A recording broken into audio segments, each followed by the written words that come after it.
حدیث نمبر ہے 1609۔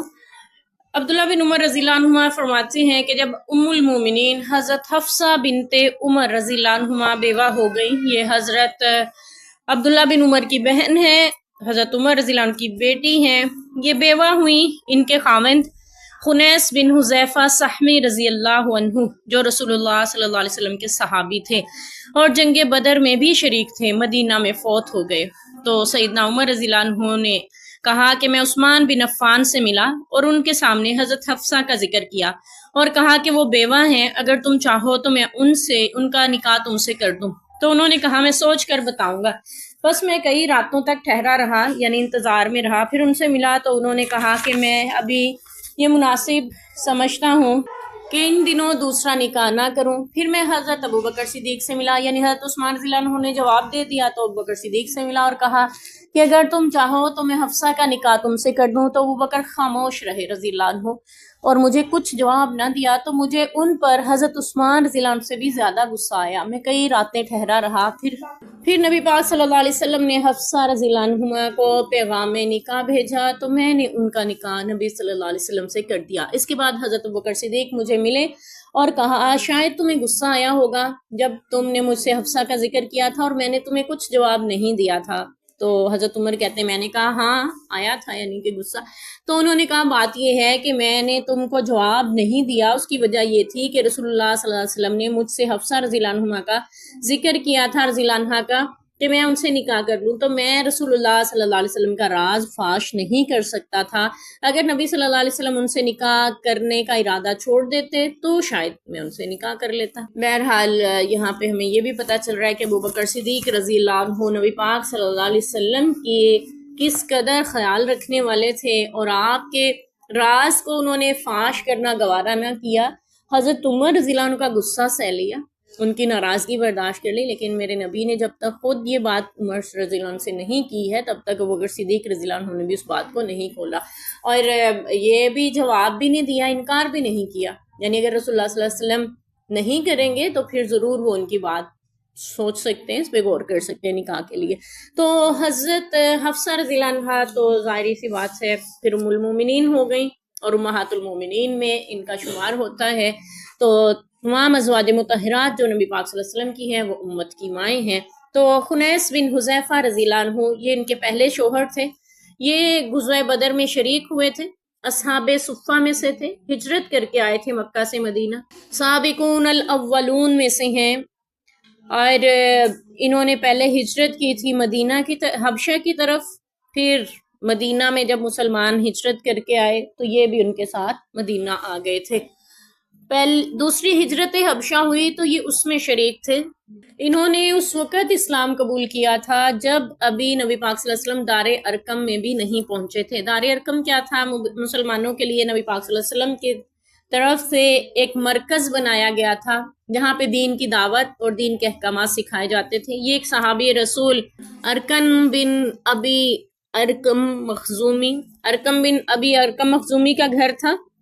تو یہ الگ تھلگ تھا مشرکوں سے، مشرکین کی توجہ اس طرف نہیں تھی اور مدینہ کے ایک دشوار گزار تنگ سی گلی میں تھا۔ اور دوسری بات یہ ہے کہ اس وقت ارقم بن ابی ارقم کی عمر صرف 16 برس تھی، اور دوسری یہ بھی وجہ تھی کہ کسی کو بھی مشرکین میں سے ان کے مسلمان ہونے کا پتہ نہیں تھا۔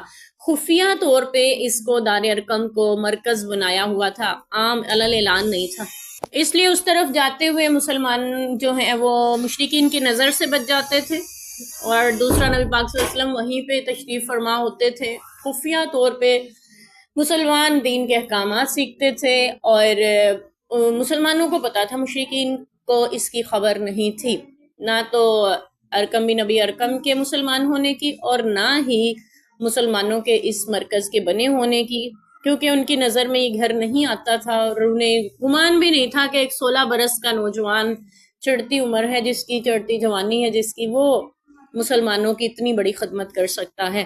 تو اس وقت میں خنیس بن حذیفہ رضی اللہ عنہ جو ہیں وہ مسلمان ہوئے، تقریباً 7ویں نمبر پہ یہ مسلمان ہوئے مسلمان ہونے والوں میں سے۔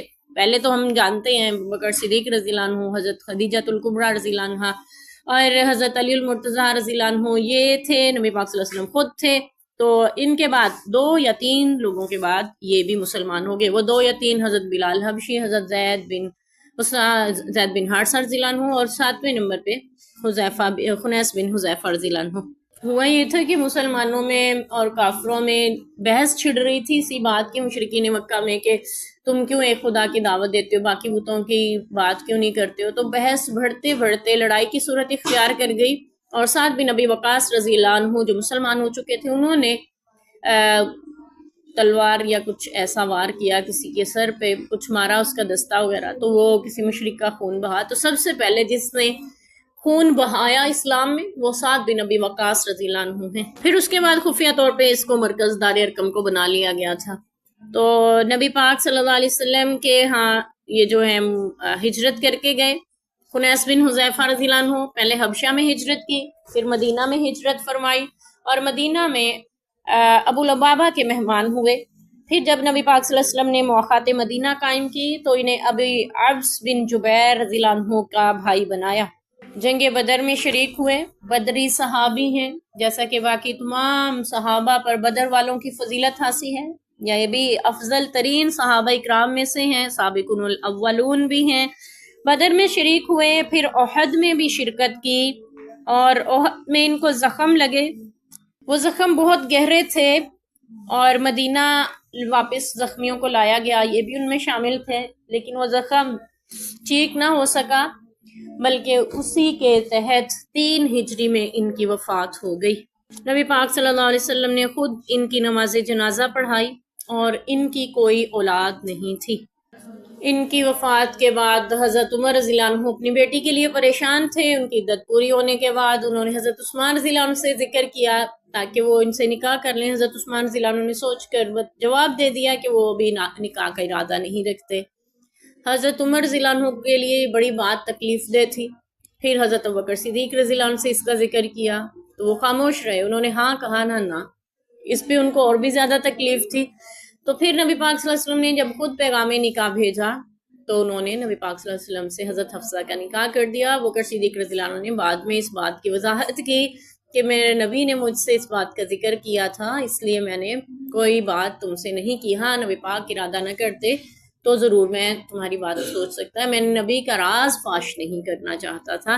تو اس طرح حضرت عمر رضی اللہ عنہ کی جو ایک غصے والی کیفیت تھی ابوبکر صدیق رضی اللہ عنہ کے لیے ذاتی طور پہ، تو وہ بھی دور ہو گئی. بحیثیت بشریت ظاہری سی بات ہے، اس بات پہ ان کو تکلیف تھی کہ ان کی بیٹی کو کوئی بھی قبول نہیں کرنا چاہ رہا. تو نہ تو حضرت عثمان رضی اللہ عنہ نے اس کے لیے حامی بھری، اور ابوبکر صدیق تو بالکل ہی خاموش ہو گئے ہیں. تو حالانکہ یہ قریبی ساتھی تھے ان کے حضرت عمر رضی اللہ عنہ کے، جن پہ انسان کو مان ہوتا ہے، اس لیے ان کو دکھ بھی ویسا ہی تھا. بہرحال اس کی جب وضاحت ہوئی تو پھر یہ دکھ بھی دور ہوا، اور نبی پاک صلی اللہ علیہ وسلم نے خود حضرت حفصہ سے نکاح فرمایا، اور یوں وہ امہات المومنین میں شامل ہو گئی. نبی پاک صلی اللہ علیہ وسلم سے بھی حضرت حفصہ کی کوئی اولاد نہیں ہوئی رضی اللہ عنہ. حدیث نمبر ہے 1610. یہ ابو مسعود بدری رضی اللہ عنہ کہتے ہیں کہ رسول اللہ صلی اللہ علیہ وسلم نے فرمایا جو کوئی رات کو سورہ بقرہ کی آخری 2 آیات پڑھ لے وہ اسے کافی ہو جاتی ہیں. سورہ بقرہ کی آخری 2 آیات آمن الرسول بما انزل الیہ سے شروع ہوتی ہیں اور آخر تک. یہ سورہ بقرہ کی آخری 2 آیات ان کی بہت زیادہ فضیلت آتی ہے، تفاسیر میں ہم پڑھ چکے ہیں، ہم مختصر ذکر کر لیتے ہیں. یہ اللہ نے اپنے نبی کو عرش کے خزانوں سے عطا کی. اور دوسری فضیلت یہ ہے کہ اللہ نے اپنے نبی کو یہ معراج کی رات میں عطا فرمائی. اس لیے ان آیات کی فضیلت بیان کرتے ہوئے کہا جاتا ہے کہ پورا قرآن رب نے زمین پہ نازل فرمایا، لیکن آمن الرسول سورہ بقرہ کی آخری 2 آیتیں عنایت فرمانے کے لیے اپنے حبیب کو آسمانوں پر بلا لیا. ان آیات مبارکہ میں کچھ اس طرح سے مفہوم ہے کہ ہم ایمان لائے اللہ پر جو رسولوں پہ اس نے نازل کیا، ہم کسی رسول میں کوئی فرق نہیں کرتے، تمام رسولوں پہ ایمان رکھتے ہیں، اور اللہ ہم پہ وہ بوجھ نہ ڈالنا جو پہلی امتوں پہ ڈالے گئے، اور ایسے بوجھ نہ ڈالنا جن کو ہم اٹھا نہ سکیں، ہماری کافروں پہ مدد فرمائی. یہ مفہوم ہے ان آیات کا 2 کا. تو یہ آیات جو پڑھ لے رات کو اس کے لیے کافی ہو جاتی ہیں. کافی ہونے سے کیا مراد ہے؟ ایک تو یہ پتہ چلا کہ رات کے اذکار میں ان آیات کو شامل رکھیں، اور کافی ہونے سے مراد یہ ہے کہ وہ شخص اگر رات میں فوت ہو جائے تو اس کے لیے بخشش کے لیے کافی ہے. یا یہ مراد ہے کہ وہ پوری رات عبادتیں نہیں بھی کر پا رہا تو اس کے لیے کافی ہے ان دو آیات کا پڑھ لینا ہی، واللہ عالم۔ بہرحال جو کافی ہے ہر طرح سے کافی بھی ہو سکتی ہیں۔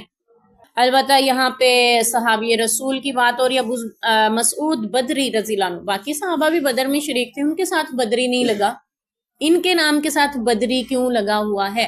اس کی وجہ یہ بیان کی جاتی ہے کہ یہ کچھ وقت کے لیے یا کچھ عرصہ بدر میں سکونت پذیر رہے، یعنی وہیں پہ انہوں نے گھر بنا لیا تھا، جس وجہ سے یہ بدری صحابی مشہور ہوئے، یعنی ابو مسعود بدری رضی اللہ عنہ۔ یعنی یہ نسبت ان کے بدر میں شرکت کی وجہ سے نہیں ہے، بلکہ بدر میں سکونت اختیار کرنے کی وجہ سے ہے۔ اور بعض کا خیال یہ ہے کہ یہ خود بدری صحابی نہیں ہے، صرف سکونت اختیار کرنے کی وجہ سے بدری کہلائے، ایسا نہیں ہے، جبکہ یہ بدر میں شریک بھی رہے، اور اس پہ متعدد روایات ہمیں ملتی ہیں جن سے پتہ چلتا ہے، جس میں امام شعبہ، بخاری، مسلم، ان کی بدر میں شرکت کے بارے میں ہمیں باتیں ملتی ہیں۔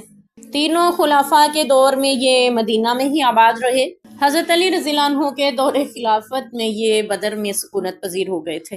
ان کے نام میں نسب کچھ یوں ہے کہ ابو مسعود بدری، عتبہ بن عامر ان کا نام تھا، اور ابو مسعود ان کی کنیت، بدر میں رہنے کی نسبت سے بدری مشہور ہوئے، یہ لقب ان کو ملا۔